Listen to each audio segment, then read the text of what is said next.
Hello दोस्तों, तो business study में आज हम लोग ऐसा टॉपिक स्टार्ट करने वाले हैं जो आपके सिलेबस का सबसे इंपॉर्टेंट टॉपिक है। मतलब हम ऐसा बोल सकते हैं कि ऐसा हो नहीं सकता है कि वो एग्जाम में नहीं आए। ठीक है, यानी 1000% की गारंटी है कि ये टॉपिक आपके एग्जाम में जरूर से जरूर आएगा। लेकिन ये टॉपिक जो है वो एक वीडियो में खत्म नहीं होगा, अप्रॉक्स 3 से 4 वीडियो जो है वो हम लोग को लगेगा इस टॉपिक को पूरा कंप्लीट करने में। लेकिन मोस्ट इंपॉर्टेंट टॉपिक है, यानी एकदम आना ही आना है। अगर आप इस टॉपिक को मिस करते हैं तो पक्का बात है कि आपका एग्जाम में कम से कम नहीं भी तो 5 से 6 क्वेश्चन जो है वो आपका छूट जाएगा। तो आइए स्टार्ट करते हैं हम लोग, जिस टॉपिक का नाम है मार्केटिंग मिक्स। अभी तक चैनल को सब्सक्राइब नहीं किया तो सब्सक्राइब करिए ताकि आगे का भी वीडियो आपको नोटिफिकेशन मिलता रहे। तो मार्केटिंग मिक्स के बारे में आज हम लोग बात करेंगे, और मार्केटिंग मिक्स के बारे में बात करने से पहले हम लोग मार्केटिंग मिक्स के बारे में समझते हैं कि मार्केटिंग मिक्स होता क्या है। मार्केटिंग मिक्स का मतलब एक्चुअल में 4 कॉम्बिनेशन के बारे में हम लोग बात करेंगे जिसको मार्केटिंग मिक्स में रखा गया है और जिसको हम लोग 4P के नाम से जानते हैं। एक और अलग से टॉपिक हम लोग पढ़ेंगे 4C, लेकिन आज हम लोग बात करेंगे मार्केटिंग मिक्स। तो मार्केटिंग मिक्स का मतलब आप बोल सकते हैं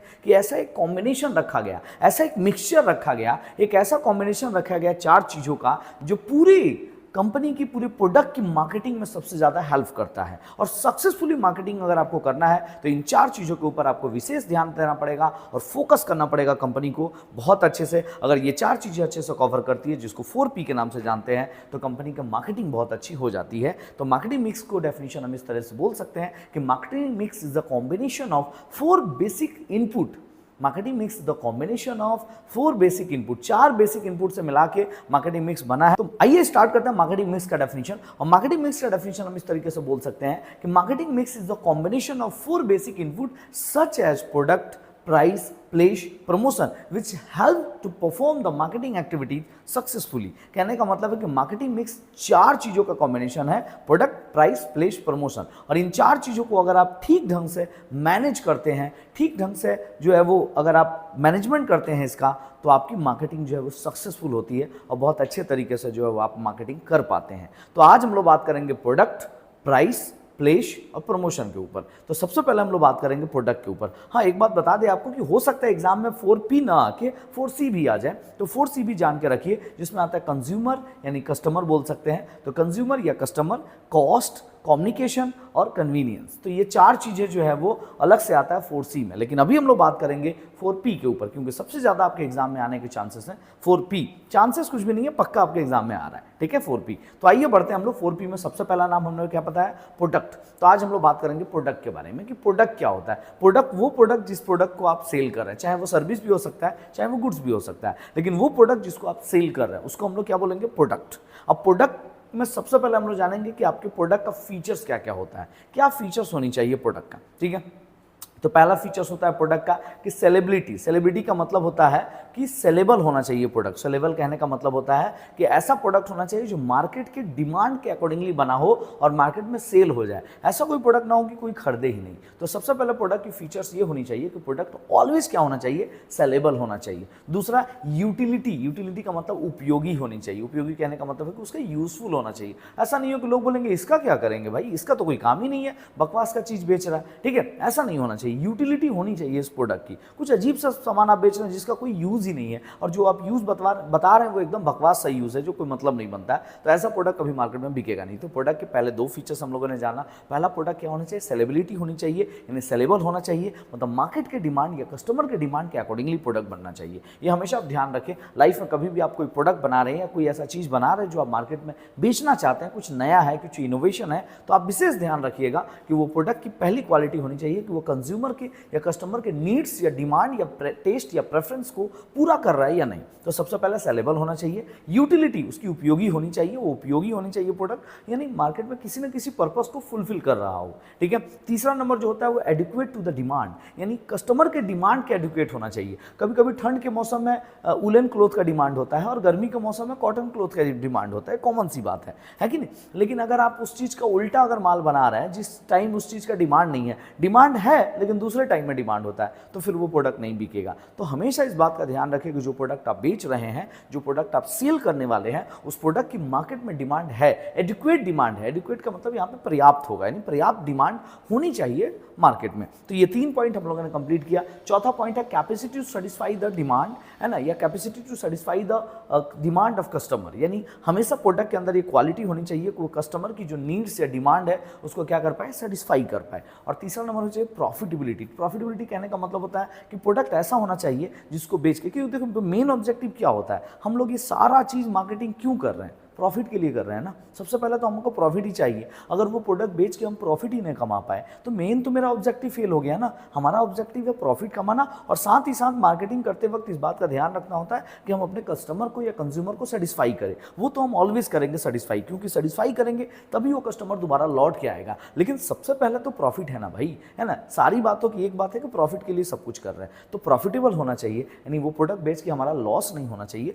हमेशा वो प्रोडक्ट हमको क्या देके जाए, प्रॉफिट देके जाए। और यहाँ हम लोग कंप्लीट किया मार्केटिंग मिक्स। मार्केटिंग मिक्स के भीतर 4 टॉपिक हम लोग पढ़ा। 4P का 4P का नाम हमने जाना जिसमें आम आता है product, price, place, promotion. 4C भी हमने जाना जिसमें आता है कंज्यूमर, कॉस्ट, कम्युनिकेशन और कन्वीनियंस। हो सकता है आपके एमसीक्यू में आ जाइए तो आप फटाक से टिक मार्क कर देंगे कि 4C में क्या आता है और 4P में क्या आता है। और 4P में अभी तक हम लोगों ने सिर्फ पढ़ा प्रोडक्ट का सिर्फ फीचर्स। तो अभी तक हम लोगों ने प्रोडक्ट का फीचर्स पढ़ा। अब नेक्स्ट इसमें हम बात करेंगे प्रोडक्ट के क्लासिफिकेशन, प्रोडक्ट कितने तरीकों से क्लासिफाई किया गया। तो अब हम लोग बात करेंगे टाइप्स ऑफ प्रोडक्ट के बारे में। इससे पहले हम लोगों ने पढ़ा फीचर्स ऑफ प्रोडक्ट के बारे में, अब हम लोग बात करेंगे टाइप्स ऑफ प्रोडक्ट के बारे में, प्रोडक्ट्स के कितने क्लासिफिकेशन होते हैं। तो प्रोडक्ट के क्लासिफिकेशन सबसे पहले 2 तरीके के होंगे, एक कंज्यूमर प्रोडक्ट और एक इंडस्ट्रियल प्रोडक्ट। फिर से समझ लीजिए, प्रोडक्ट के क्लासिफिकेशन में 2 पार्ट होंगे, एक कंज्यूमर प्रोडक्ट, एक इंडस्ट्रियल प्रोडक्ट। और कंज्यूमर प्रोडक्ट के 2 पार्ट होंगे, सबसे पहले on the basis of the durability और एक होता है on the basis of the behaviour, यानी बाइंग बिहेवियर जिसको बोलते हैं हम लोग, ठीक है। तो सबसे पहले कंज्यूमर प्रोडक्ट के बारे में बात करेंगे। कंज्यूमर प्रोडक्ट क्या होता है, जो कंज्यूमर के लिए ऑफर किया जाता है। इंडस्ट्रियल प्रोडक्ट का मतलब होता है जो इंडस्ट्रीज के लिए होता है, यानी जो इंडस्ट्रीज अपने इनपुट के लिए यूज करती है। और कंज्यूमर प्रोडक्ट का मतलब क्या होता है, जो कंज्यूमर अपने पर्पस के लिए, कंजम्पशन के लिए, यानी अपने यूज के लिए लेता है। तो सबसे पहले कंज्यूमर प्रोडक्ट के भीतर 2 पार्ट हो गए, on the basis of durability और on the basis of the buying behaviour. तो पहले ड्यूरेबिलिटी के अनुसार 3 तरीके के होते हैं। ड्यूरेबिलिटी के अनुसार 3 तरीके के होते हैं, एक ड्यूरेबल, एक नॉन ड्यूरेबल और एक सर्विस। ड्यूरेबल प्रोडक्ट वो प्रोडक्ट होते हैं जो durable product are those product which can be use for the long period, यानी ऐसा प्रोडक्ट जो हम लोग परचेज तो करते हैं और लॉन्ग पीरियड के लिए परचेज करते हैं। जैसे आप बोल सकते हैं टीवी हो गया, कार हो गया, शॉपिंग, ये वॉशिंग मशीन हो गया, एसी हो गया, ये सब तो ड्यूरेबल प्रोडक्ट है ना। एक बार खरीदते हैं तो कई साल तक यूज़ करते हैं ना, तो इसीलिए हम लोग ईयर टू ईयर जो है यूज़ करते हैं उसको ड्यूरेबल प्रोडक्ट बोलते हैं। नाम से ही समझ पा रहे हैं आप ड्यूरेबल प्रोडक्ट किसको बोलते हैं। नेक्स्ट आता है non durable product. Non durable product का मतलब हो गया कि जो ड्यूरेबल नहीं है, सालों साल यूज़ नहीं कर पाएंगे। जैसे आपने सोप खरीदा, माचिस बॉक्स खरीदा, इसके अलावा शैम्पू का डब्बा खरीदा, ठीक है, ये सब क्या सालों साल तक थोड़ी यूज़ करेंगे कि एक साबुन खरीदे हैं सर 4 साल से लगाए जा रहे हैं, ठीक है, ऐसा थोड़ी होता है, ठीक है। तो वो प्रोडक्ट क्या होगा भाई, वो प्रोडक्ट आपका नॉन ड्यूरेबल प्रोडक्ट होगा। तो durable product which can be use for the long period and non durable product which can not be use for the long period which is use for the short period. जो आप short period के लिए use करेंगे उसको non durable product बोलेंगे। Example जरूर याद रखिएगा, ड्यूरेबल प्रोडक्ट में एग्जाम्पल क्या रहेगा, क्योंकि हो सकता है एमसीक्यू में एग्जाम्पल के साथ पूछ दे या एग्जाम्पल उठा के ही पूछ दे कि बताइए टीवी या शॉपिंग, टीवी, एसी, ये सब चीज़ें जो है वो कौन सा प्रोडक्ट है, तो फिर आप टिक मार्क करेंगे कौन सा ड्यूरेबल प्रोडक्ट। या सोप्स वगैरह पूछ दे, ऑयल पूछ दे कि ये कौन सा प्रोडक्ट है, तो आप मार्क करेंगे कौन सा नॉन ड्यूरेबल प्रोडक्ट। और एक होता है सर्विस। सर्विस का मतलब होता है कि जो सर्विस प्रोवाइड की जा सकती है। आप सीधा ट्यूशन बोल सकते हैं, जो हम ट्यूशन अभी पढ़ा रहे हैं, अभी हम आपको कोई प्रोडक्ट थोड़ी बेच रहे हैं, हम आपको सर्विस दे रहे हैं, ठीक है, यानी हम आपको सर्विस प्रोवाइड कर रहे हैं। यूट्यूब पे हम आपको फ्री वीडियो दे रहे हैं और आपको अच्छा लग रहा है तो आप यहाँ तक देख रहे हैं वीडियो, है कि नहीं, तो इसको हम लोग क्या बोलते हैं, सर्विस, ठीक है। तो ये 3 तरीके के हो गए on the basis of durability. अब हम लोग बात करेंगे on the basis of buying behaviour. अगर बाइंग बिहेवियर के हिसाब से देखें तो भी 3 तरीके के होते हैं, एक कन्वीनियंस, एक शॉपिंग और एक स्पेशलिटी। कन्वीनियंस प्रोडक्ट का मतलब होता है जो अपनी सुविधा के अनुसार आप खरीद रहे हैं, जैसे सेम आ जाएगा, उसमें साबुन आ गया, शैम्पू आ गया, माचिस बॉक्स आ गया, पेन हो गया, जो आप अपनी सुविधा के अनुसार जो जो चीज़ें ले रहे हैं। शॉपिंग प्रोडक्ट वो प्रोडक्ट होता है जो प्रोडक्ट आप शॉपिंग के लिए पर्पस के लिए खरीदें, जैसे शूज़ वगैरह, कोई शूज़ खरीद लिया, जीन्स खरीद लिया, है ना, कोई टीवी खरीद लिया, कोई मोबाइल फ़ोन खरीद लिया, ये सब प्रोडक्ट शॉपिंग प्रोडक्ट होते हैं। और स्पेशलिटी प्रोडक्ट वो प्रोडक्ट होते हैं जो एक स्पेशल ब्रांड से जो है वो रिलेटेड होता है, या किसी स्पेशल पर्पस के लिए आप यूज़ कर रहे हैं, उसको हम लोग स्पेशलिटी प्रोडक्ट बोलते हैं, या किसी स्पेशल ब्रांड को रिप्रेजेंट कर रहा है, जैसे कि ऑडी हो गया, ऑडी का कार हो गया, आईफोन हो गया, मोबाइल फ़ोन जो आप ले रहे हैं, या एप्पल का टैब हो गया, या आप बहुत सारा सैमसंग का मोबाइल फ़ोन हो गया, सैमसंग का टीवी हो गया। आपने किसी ब्रांड से रिलेटेड अगर कोई प्रोडक्ट खरीद रहे हैं तो फिर उसको हम लोग क्या बोलेंगे, स्पेशलिटी प्रोडक्ट। आशा करते हैं ये टॉपिक आपको क्लियर हुआ होगा।